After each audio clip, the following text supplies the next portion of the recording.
Hi, how are you?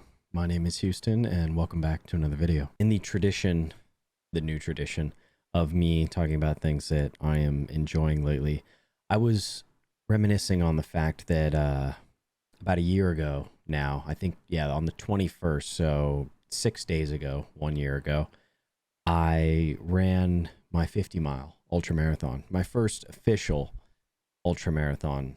Well, really the only official ultra marathon that I've ever done. I was thinking about how my watch died at 49 miles. If you didn't know that, yeah, point and laugh. But right afterward, I went out and bought a Apple Watch Ultra, and I hated their bands. I hated the way that they looked. I loved my silicone band that I had on my Apple Watch 9 or whatever it was. And so I went looking for a new watch band, and I immediately got influenced into buying one of these Nomad bands for my Ultra. You could tell that it has quite a bit of wear on it, even on the like part that connects to the actual band itself to make sure that it locks. I mean, it's getting pretty worn down at this point. You can see all the dirt in the ridges. Over the past year, this thing has got a ton of use. It's never given me any issues. It has never been uncomfortable. It has never been itchy or felt like it was going to fall off or anything. Like, it has just been a fantastic product. And I was just thinking about how, like, what did it cost? Like, I don't know, $50. And yeah, it really is like a perfect product. And you might be thinking like, oh, $50 for a watch band. But I'm always kind of trying to think of things that are like bang for your buck, because, and I have some things like this where it'll be what is considered the best thing. I generally don't buy the worst version of something. Most of the time I try and go somewhere in the middle, because I want it to kind of last, but I don't want to like overspend or underspend like most people, right? I mean, some people get captured by the whole spend a ton of money on things. And I will admit, I got heavily influenced into buying like my Alpha Flies or the couple Satisfy pieces that I have. I, spend like $120 on a t-shirt. It seems, and maybe is factually ridiculous. But certain things like this Nomad band, I just find to be an incredible value. So yeah, as I was reminiscing on my race, I was thinking about that, and I was just like, damn, this thing, it's performing. It's doing everything that it needs to do. And then it just got me thinking about the race more and what it means to show up and think about the things that you want to achieve. Not only that, but also, what are you willing to pay in order to achieve those things? Because there's always going to be a cost to getting something, whether it's a physical achievement or paying the monetary cost in order to get an object or product. And yeah, that's kind of what I want to talk about today. Not just what you want to achieve, but what are you willing to pay? And of course, we are getting back into some Silksong. This is actually perfect timing because I played this like 3 days ago and I died to a boss, or yeah, I think it was a boss, or maybe a mini boss. I don't know. I'm never sure with this game. Obviously, the clearest example for me to use when it comes to trade-offs and that sort of stuff is my training and like all the time that I spend doing that stuff. Because, it's easy for me to just put everything around the framework of training, and I certainly do that. I think that sometimes it's probably to the annoyance of the people around me, but you gotta use what frameworks you can, or whatever works for you. What do I want to achieve? Okay, so I want to run a sub 3 hour marathon. I would like to run a 100-mile ultra marathon at some point. I want to do a half Ironman, a full Ironman. So all these things, right? Obviously, the big thing that I need to think about is the amount of like time I'm going to spend doing these things. I'm about to die. Unless I can lock in right here. Oh. So yeah, the time, right?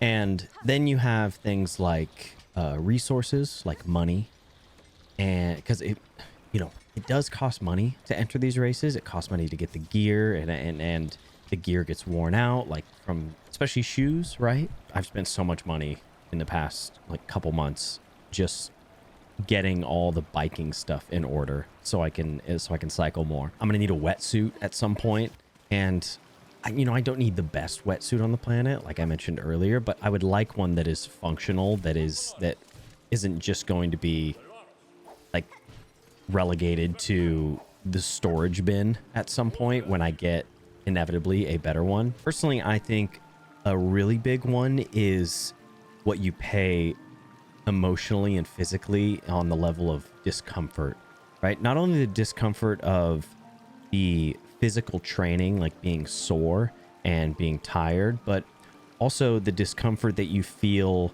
when you might not be making as much progress as you would like. And that sort of thing can expand to really anything, because we all know what it feels like to just start to do something and it turns out that it's actually going to take a lot more effort than we thought to be decent at this thing. And not just be decent, but be able to hold your own while doing that thing. And that could mean whatever you want it to mean. And then of course we all know that the great trap is that it seems like we will never be as good as we really want to be, because as we get one rung higher on the ladder, we immediately start to look at the next rung, the hedonic treadmill, right? There's also another part to this that I have always found really fascinating, and it's the opportunity cost portion.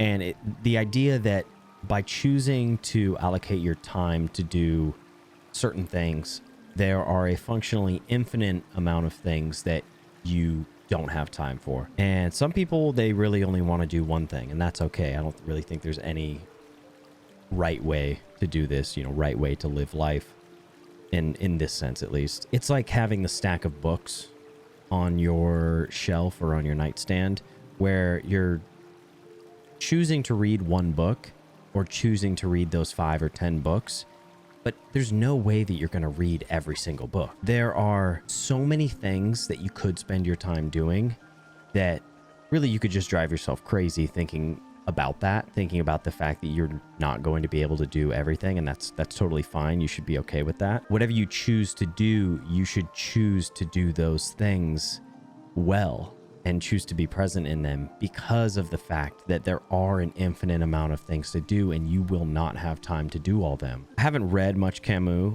but the little that I have, this framing around absurdity and the infinite possibilities of what could be, and how ridiculous it is that we are here, that we have this freedom, but we are sort of like bound, did not mean to do that we are bound by the finite nature of our lives. So every yes that you fully commit to is also an infinite amount of no's. So with all this in mind, not just what you want to achieve, but also what are you willing to pay, those two words, or at least that second word, pay, it really brings a transactional frame of mind to life. While that is true to a point, I feel like that's not really a great way to look at life. Not just the things that you do and the way that you treat yourself, but also really how you treat other people. It's just very emotionless to think of everything as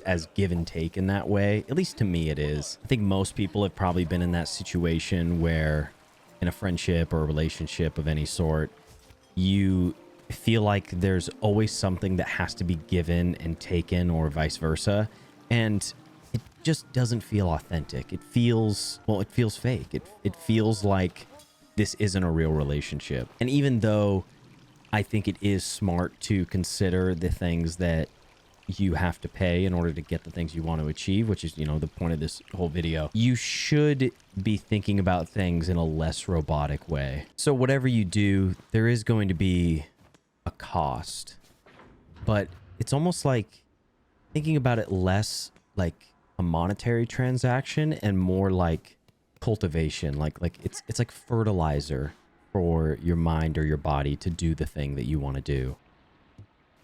A simple lock. It's always a simple lock that requires a simple key. I just love simple stuff. You could probably guess that I think a lot about discomfort in general. And for me, I think that that is like one of the highest prices that we can pay. There's this quote that's like, discomfort is the price we pay for a meaningful life. And it's really easy to default to physical discomfort for that, especially for somebody like me who does the things that I do. But this is discomfort in any way. Anxiety over your skill level. Like, let's say you're an artist and you don't think that you're good enough at some point. That discomfort is the fuel that will help fire the engine inside you. I mean, it can do the complete opposite too. It can be bad fuel that just takes you down to the depths and makes you feel like you're never good enough. That quote is from Susan David's work on emotional agility. She is a South African psychologist. I got to remember her name because the quote is ingrained in my brain, but I feel like I should remember the person who it's attributed to. So you feel this discomfort bubble up inside you, and what are you going to do about it? Are you going to pay it piece by piece? Are you going to pay it all at once? Are you going to turn away from it? I think the worst thing you can do is turn away from it. Like, you have to lean into it in any capacity. It's kind of like exposure therapy in a way, or like CBT, where you just get it. Just dose yourself a little bit at a time. Recently, I know somebody that was scared to drive, and that's a very common fear, being scared to be in a car. I mean, you're surrounded by hundreds, thousands of other people that are, you got to put their or your life in their hands too. Terrifying. You can start out by just sitting in your car, because maybe that's how intense your fear is. Like, you don't even want to be in the car.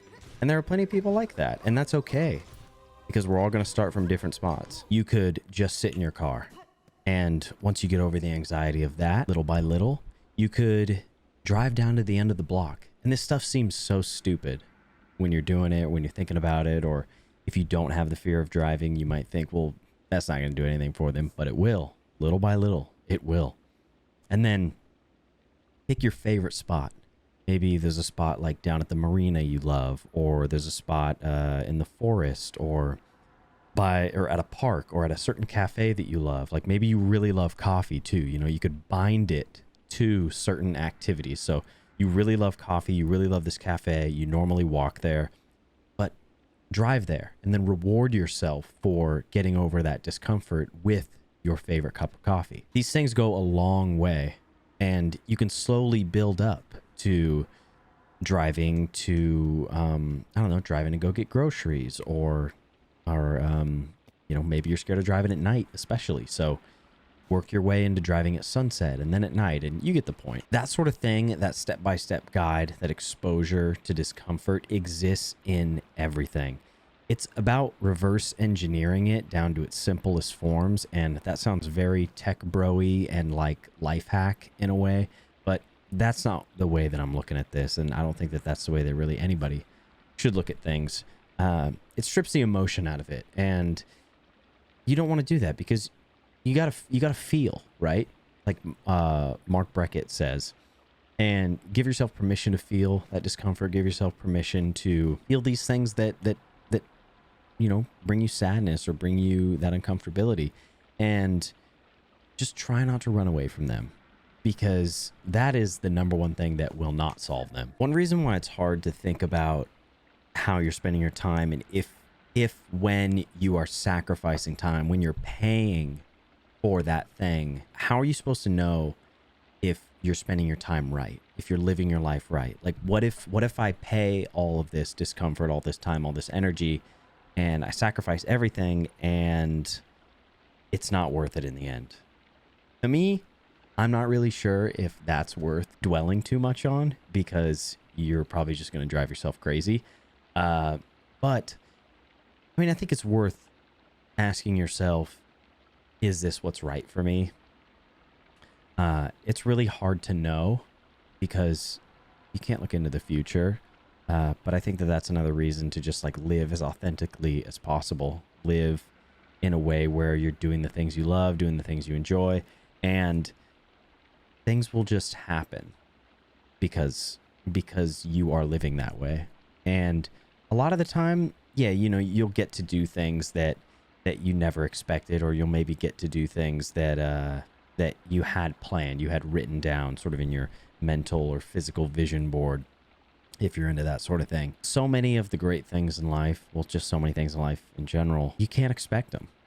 And they just happen unexpectedly, and they're a lot of the time, you know, they can be better than you ever imagined, and the bad things really don't affect you as much as you predicted, which is an incredible part about our psychology. I think about my life in a way where I'm cultivating character, and the things that I do, the way that I live each moment is part of what builds that character. It's a brick in the wall of who I am. It's not about how much money I'm making, as long as I can survive, right?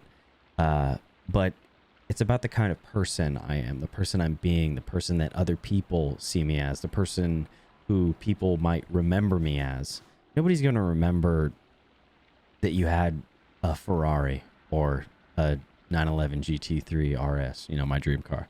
But they are going to remember if you were honest, if you were kind to people, if even though you were sacrificing so much time doing the things that you love to do, you still figured out a way to show up for other people, and you still figured out a way to make time for what matters, because you shouldn't just throw everything away. Like if you want to become the greatest artist on the planet, you shouldn't just ignore everything all the time. I mean, yeah, that works for some people in history, but you do have to think about not only what you're willing to pay, but how much of it.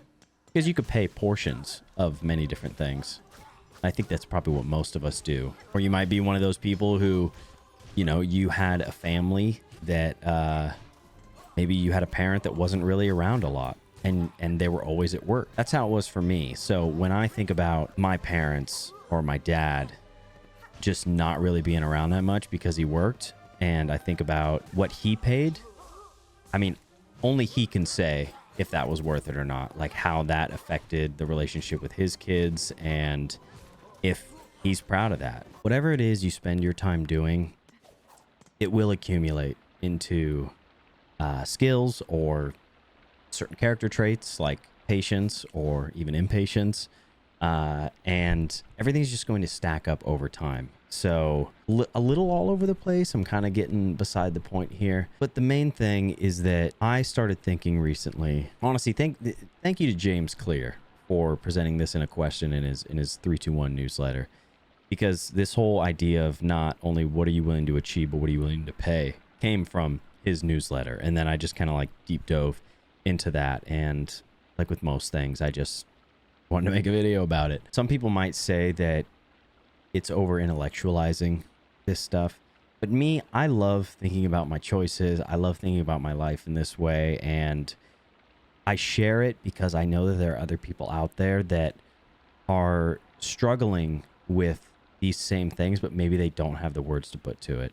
And that is a big reason why I want to be on here and sort of spitballing. Like, again, I never write scripts for this stuff. I sort of just think of it on the go, and I want this to be a conversation in a way, not a monologue about like why the way that I'm thinking and the things that I've discovered are the proper way of living your life, or thinking about your life. I'm learning day in and day out, and year after year, and this stuff's a process like everything else. So maybe you are paying too much right now and you need to pay a little less, or vice versa.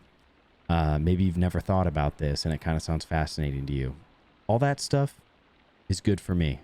And if you don't want to think about this stuff at all, okay. Personally, I think that's maybe the wrong way to go about it, but it's your life, not mine. I'm not really sure I'm going to defeat this 1,000-wave boss fight before the end of the video.